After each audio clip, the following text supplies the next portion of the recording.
Mega DSC అంశంపై YCP అధ్యక్షుడు జగన్ ప్రధానికి లేఖ రాస్తూ విద్యాశాఖ మంత్రి నారా లోకేష్ రాజీనామా చేయాలని డిమాండ్ చేశారు.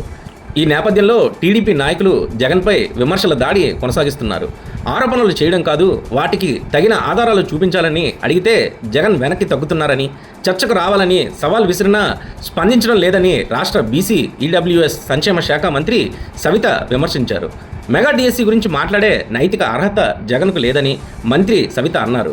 గత 5 ఏళ్ల పాలనలో నిరుద్యోగ యువతను మోసం చేసిన వ్యక్తి ఇప్పుడు విమర్శలు చేయడం ఆశ్చర్యకరమని పేర్కొన్నారు.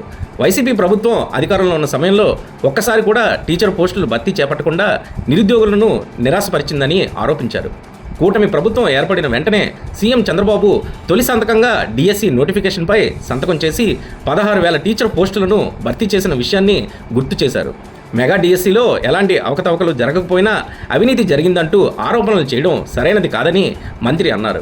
డిఎస్సి నిర్వహణకు అడ్డుకునేందుకు జగన్ పలుమార్లు కోర్టులను ఆశ్రయించారని, అన్ని అడ్డంకులను అధిగమించి మంత్రి నారా లోకేష్ పారదర్శకంగా మెగా డిఎస్సిని నిర్వహించారని చెప్పారు. ఆ విజయాన్ని జీర్ణించుకోలేకే జగన్ నిరాధార విమర్శలు చేస్తున్నారని ఆరోపించారు. వైసీపీ పాలనలో రాష్ట్రంలోని అన్ని వ్యవస్థలు దెబ్బతిన్నాయని, ప్రశ్నించిన వారిని వేధింపులకు గురిచేశారని మంత్రి సవిత విమర్శించారు. బీసీలపై తప్పుడు కేసులు నమోదు చేసి ఇప్పుడు బీసీ గర్జన పేరుతో మరో రాజకీయ నాటకానికి తెరలేపారని అన్నారు. కుల మతాల మధ్య విభేదాలు రెచ్చగొట్టే రాజకీయాలను ప్రజలు గమనిస్తున్నారని, స్థానిక సంస్థల ఎన్నికల్లో వైసీపీకి తగిన బుద్ధి చెప్పేందుకు సిద్ధంగా ఉన్నారని పేర్కొన్నారు. రాబోయే మున్సిపల్, జెడ్పీతో పాటు ఇతర స్థానిక సంస్థల ఎన్నికల్లో కూటమి విజయంపై పూర్తి నమ్మకం ఉందని మంత్రి సవిత ధీమా వ్యక్తం చేశారు. జగన్తో పాటు వైసీపీ నాయకులపై ప్రజలకు విశ్వాసం లేకపోయిందని అన్నారు.